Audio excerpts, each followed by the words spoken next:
It's your boy Steve Means Business, Philadelphia Eagles Super Bowl champ. You rocking out with your girl ADRI.V, the Go Getta. Go ADRI.V. Wake up and go get him. It's time to go get him. Yes. You already know you're inside the mix, the Go Getta mix. Just Julie, ADRI.V, the Go Getta is in here. You know, I'm a hustler. I'm a hustler, homie. I'm not gonna rap. I'm not gonna rap. I was about to. She was sorry. I was about to kick her. I was, but of course, I got nothing but hustlers in here. Nothing but Go Getters, of course. I got with us Buffalo's own Mr. Steven Means in the building. What up, homie? What's good with it, baby? I'm so happy. What's up? Absolutely, so happy to finally get you up in here. Had to snatch you up real quick. Shout out to my sis, Trina Ward. She just, did this amazing show. Definitely. And so I'm like, listen, if you still in town, come through. Yeah, definitely, man. I grew up listening to WBLK. Absolutely. Yeah. And we happy to have you here. So we're gonna definitely jump into great convo. You know, folks want to get to know exactly how did you even get to where you are, of course, and just how you're handling where you are. You know, that's a whole different kind of a monster. Yeah. So we're gonna definitely jump into that, but we're gonna jump into this Cassidy. This is your joint right here. Definitely. You made the request. I need it. Yeah. Go ahead, let that one rap. Let's go. You ready, Ill? I might come back with the rap. I don't know. Should I lean into it? Because I'm a go-getter, a hustler, a little bit. Here we go. Nigga X My guy Steven Means is here. Of course, not only is he an alum of UB, he is a graduate of Grover Cleveland. It is awesome to be able to be a product of the Buffalo Public School system and to be able to rise above statistics and to make it through. And sir, you've done well. Appreciate that. You have done well. So you got drafted from UB, got drafted into the Tampa Bay Buccaneers. What was that experience like? Oh man, a dream come true. Being able to get to that point in my life where I set that dream when I was 6 years old, looking at the TV screen.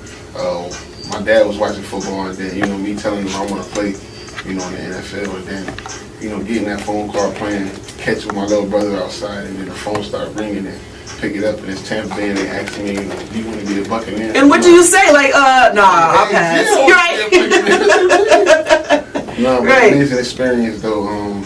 I thank the organization for bringing me into the league. But definitely happy to be an Eagle right now. Absolutely. And what I thought was amazing in one of your interviews that I watched, you said, it feels like, having that chip on your shoulders because, when you got into Grover, apparently it was your grandfather who had to talk to somebody to get you there. Then you came to UB, and apparently UB was the only one that was biting at you because of the SAT scores. I struggle with my SAT scores. UB took me, shout out to EOP. And I can't stand standardized tests. This is stupid.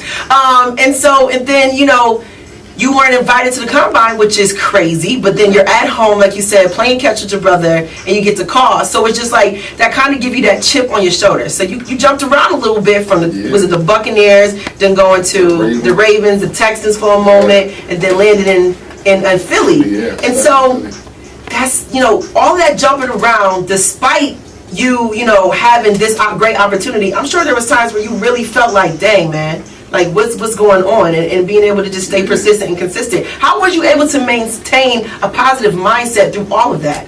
I mean, it was a lot of crazy stuff going on. Stuff from my grandfather. He passed, the same guy who got me into Grover. A lot of injuries happened. I had 2 big serious injuries happen in the meantime. But like I be talking to these kids in these schools, and I be telling them like, I really ain't built, to be able to fold. You get 2 options when adversity hits you. Right, you fight or flight. And I ain't never really had that option to fold. Like I can't. It's something in my DNA, my character that won't let me quit. So I have to fight. I only got that one option, and that's the only way I know. So that's embedded in me. If I start something, I gotta finish it. So I'm gonna take this to the top, no matter where I land at. Just that simple. Well, listen, we got more conversation with our guy, Steven Means, and you heard him right there. You got to have that grind, that hustle, that grit, that mentality to not quit. Don't you move or go anywhere. We coming back with more of the Go Getta mix. Keep it locked right here. Illmatic, I see you trying to get into that bag. Save that. Save that. Back it on up. Somebody disconnect. Yours truly, ADRI.V, the Go Getta. It's Memorial Throwback Mix Weekend, and you better know exactly what we about to bring to the table. DJ Mr. Illmatic, I see you, baby. You in your bag, and of course, my guy, Steven Means, is locked and loaded. He not going nowhere. We ask the questions, more questions. We gonna talk about how they all be kissing that trophy. Stick around. It's BLK.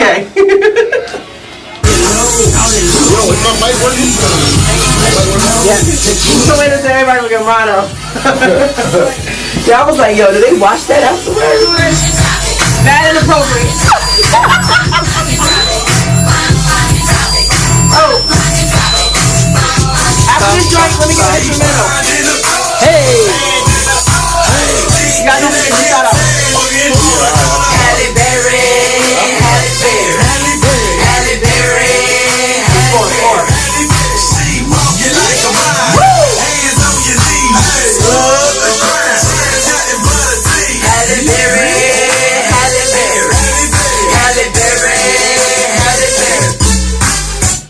You supposed to get it. Let's get ratchet. Let's get ratchet. Oh, see, you sound just like her. You got it. I was doing the beat for you.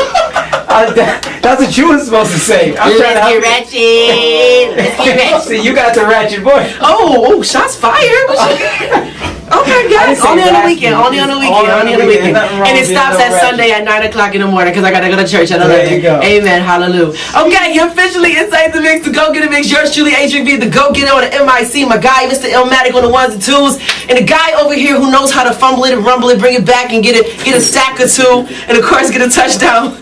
My guy, Mr. Steven Means in the building. What up, though? Man, what's good with it, man? I see you over there moving your foot. You act like you don't want to dance or something. You ain't got like a TD dance. You know how everybody got one? Oh, no, I ain't got enough room in here. Oh, yeah, because you, yeah, I forgot he is. He's a big guy in here. We ain't got enough space. Now, listen, I know you got some shout-outs, family. You's on the lock-in, of course. Yeah. Some love. Yeah, definitely shout out to the whole fam. Chanel just called my phone like 6 times. Family, I hear you. I know. I better get a shout-out. Shout out to the fam. Shout out to Grover Cleveland High School. Hey. Shout out to UB football team. Absolute. Shout out to the girl Nat. Shout out to everybody out there listening right now. That's exactly what it is. So listen, when we come back, we're gonna jump into, really get into some questions. So my guy Steve, Mr. Illmatic got a few questions. I got a few questions. If you got a questions, make sure you call us up. 644-393 is the number. Hit us up on our Facebook. Find me there too. ADRI.V, the Go Getta. That's A to the D, I to the I-V, THEGOGETT. And if you don't know, now you know. Yep, hooked on phonics. It works for me. All right, what we about to jump into? Oh, that's how you feel? I see you. You inside the mix, baby. Let's go.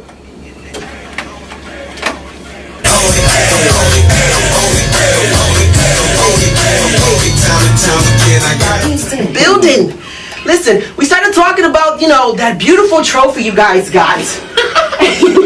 after winning, the Super Bowl. And, I just like, did y'all really all just kiss that thing? Yeah. Like, y'all, it was just going down the line. I was like, it was just going. Definitely, yeah. Blue kisses was real. No tissue to wipe it off. No towels, no nothing.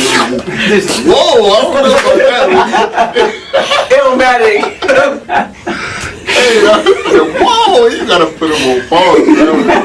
Oh my goodness. So that was interesting to me. But I think the what was that feeling like? You know what I mean? Really being able to hit one of the goals that you set out to hit. I mean, but that's a moment in time you'll never forget. Right. Being at the top of the mountain where it's nobody in the world at that moment better than you. You're the best at that moment in the world. And so it's something I don't take for granted. Don't take lightly. But to have your name etched in stone forever. Yes, forever. Nobody can never take that away from you. It's an amazing feeling. I remember listening to a Lil Wayne interview when he was like, when he won that Grammy, you had to announce him from that point forward, like Grammy Award winner, Lil Wayne. Yeah. So that came back to my head when after that game. But yeah, that's how that feeling was. I went. It's funny you mentioned the Grammys because I went to the Grammys this year and I covered them, and just seeing the people get that hardware in your hand and how you're really just in all of it. And like you said, after that, we have to pretty much announce your name as such moving forward, always as. And when we talk about moving forward in this climate that we're in, we want to get your opinion on something. And I'm gonna let you lead this question because we started with it off air, but it's a necessary question on air about the recent was it the press release that came out regarding the NFL? Saying that all NFL players have to now stand for the national anthem. Right. And the commissioner was saying that if they don't want to stand for the national anthem, they gotta be in the locker room. But what's your take on that? Being an NFL player. I think I'm a little biased because I partook in the protest 2 years ago. So I'm a little biased in that way, but at the same time, I mean, I just gotta go pray about it. That's one of the things it's out of your hands. It's totally out of your control. At this point, I just go take it to my God, my higher power, and let Him lead me in that way. Absolutely, because at the end of the day, He's gonna have the final say anyway. Yeah. So it's just like, listen. I'll be honest. I was like, this is some bullshit. I ain't gonna lie. This is some bullshit. And y'all are just trying to be strategic and trying to make folks do something. And it's just like, that's not fair. there, but I absolutely get it, and I think you gave the best answer possible. You know, first off, my flesh was talking. I was like, God dang it, we don't. But it's just like, you know what? You absolutely said it right. You got to take it to the. You know, I want to ask on a lighter note as well. When you guys won the championship, was you there when Kevin Hart got curved from getting on the stage and everything? Shut up! I can't take you. Like, who was your? Did you see him like? Y'all see that happen? Like, yo, little man, stay back. That's like Kevin Hart let him up. Yeah, it was crazy. Like, my brother Brandon, he had came out of nowhere. They was all there, and he came on the field, and you know, so me and him, we sitting there, and we recording each other, trying to go live. Can't go live because there's too many people. And then out of nowhere, like somebody hit me, and my phone dropped. And I look up, and it's Kevin Hart, and he's bouncing around in the crowd, you know. So he bouncing around. So we like, y'all pick up the phone, I'm recording him. You know, he right there, and then the security guy tried to come grab him, and I like stepped in the way, like, man, what you doing? It's Kevin Hart. Yeah, right. But yeah, for them to not let him up there, you know. I mean, it's the first time we ever won. Right. Next year we'd be able to get him. He got close to the stage though. He was really close. He was right there. He was making his way. He thought he was gonna be like, yo, I'm Kevin Hart, man. I'm Kevin Hart. Let me through, man. Let me through. And you know, I think one of the it's amazing that we're able to, you know, you, Corey Graham, of course. It's a beautiful thing when we have people from Buffalo that are able to step up in such a major way. We have so much talent here, and so you know, when it comes to having so much talent, what can you say to these youth who are also, you know, have dreams, goals, and aspirations to be an NFL player just like you? You know, what are some words of advice that you can give them? Man, I'm gonna tell them, like, empty the bucket. Don't leave nothing out there. Don't leave nothing in the tank, because at the end of the day, nobody can give you nothing. You're gonna have to go take it. So, you know, take everything and leave nothing on the table. When you working out, like, you gotta think about it. Like, if you at school and they got you working out and you do the mandatory workout, everybody who just was with you did that same mandatory workout. If you want to be the same, then don't do nothing extra. But if you want to be different, you want to make it to that next level, somebody out there probably working harder than you. So when you, instead of playing Fortnite in the middle of the night or something, go outside and do some sprints or something, and get your body ready to play at the next level. That's a good. Put that extra work in. Definitely. Yeah. Now, what would you tell a young guy, a young woman, a young person who makes it and reaches their goal, their dreams, and comes into like a multi-million-dollar contract? Because this is what happens. You jump from being at home playing football, you know, from like a thousandaire to a millionaire. Yeah, sometimes just from a college student to a millionaire. You know what I mean? Because that was the scenario. So what would you tell a young brother or a sister that will come into a large sum of money? Like, how do you go about handling that big change? Like, what is some good advice you can give to a young person concerning the finances? I would say take your time, man. Take your time. Don't try to do too much at once. You know, you want to help as many people as you can, but you got to take your time. Also, I would tell them, learn from the mistakes, because when you run into some money, you gonna definitely make mistakes. You're gonna blow it, and you know, the key thing is just to not make the same mistakes and just learn from those and be able to, you know, progress moving forward and set yourself up for the future. Well, facts. That indeed, coming from the guy, Mr. Steven Means, that we're gonna have to do a class. That was good. Enjoy that. Listen, don't you move or go anywhere. We got more music on.